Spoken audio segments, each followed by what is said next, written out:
Hi, my name is Sam Price. I'm a professional crypto trader. I'm also known as Crypto Lifer on YouTube. And I go into the financial system in a different way than most YouTubers. You got to break down the behind the scenes of where the money's going and how they're moving the money. I started researching this in 2008. It got me into buying gold and silver, understanding how government bonds were procreating wealth out of thin air and how it was basically printing money behind our backs and how they were actually using fractional reserve lending in the banks to procreate funds behind your back, and how basically they were stealing from your mother and father by consistently printing money, because if your mom worked for 10 years, 3 of those years were completely for free. I mean, and maybe even more if you cycle in inflation. So they've been stealing from from basically previous generations and making us pay for it. The taxes I pay today are on the debt that they put our parents into without asking them. So for nearly 2 years, the Federal Reserve has been entangled in what's basically known as the repo market. You have to understand what the repo market is. Remember, just in September of 2020 or 2019, we almost had an insane repo market. Like, they couldn't handle it. Like, there wasn't enough money.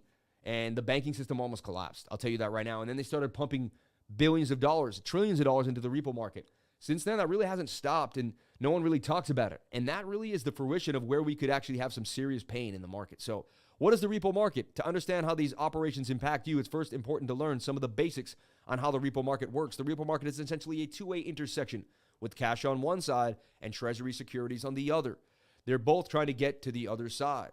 One firm sells securities to a second institution and agrees to purchase back those assets for a higher price by a certain date, typically overnight. So they sell a security, Bank A sells security to Bank B, and then they're like, but I'll buy that back at a profit tomorrow morning.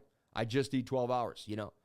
The contract those parties draw up is known as a repo. Essentially, it's a short-term collateralized loan. And just as most loans come with an interest payment, you can think of the difference between the original price and the second. Higher price is the interest paid on that loan. It's also known as the repo rate. On the flip side, when the Fed sells a security to a counterparty and then agrees to buy back that security, it's a transaction known as a reverse repo. Why would two parties want to participate in a process as antiquated as the repo market? Because it ultimately benefits them. Financial firms with large pools of cash would prefer to not just let that money sit around. It doesn't collect interest, meaning it doesn't make any money. On the other side, it allows financial institutions to borrow cheaply to fund short-term needs. There's also typically not much risk involved. Experts estimate around 2 to 4 trillion of debt are financed each day, meaning it's vital to overall functioning of the financial system. The cash that institutions receive goes towards funding daily operations. So what happened was big banks were afraid to lend other banks money because they were afraid those banks would go down and not be able to pay back the loan. So the price of the repo interest rate was going so high because they wanted to make it like a little risk, less risky. So they were like, listen, you're going to have to pay 12% instead of 2%. And then banks were like, I don't want to pay that. And then what happened is the Fed had to start pumping money into the repo market. They won't tell you this on the news. Jerome Powell won't talk about this. And it really has been swept under the rug. Nobody wants to talk about the repo market. I'm telling you right now, it's something that is going to come to fruition. And at one point, we have a sickness inside of the banking system. And I don't want to scare people, but I want you to understand that this repo market has not been fixed. They're still pumping trillions behind our back. For example, 1.5 trillion injection became a major talking point for Sanders and Warren on the 2020 campaign.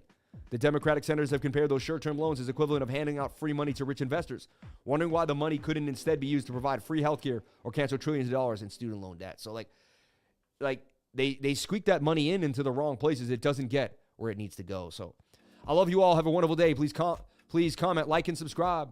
Hit the bell for notifications so you can find out when I post my next video. And remember, if you came to the channel, then you're already doing the right thing. Crypto is life, baby.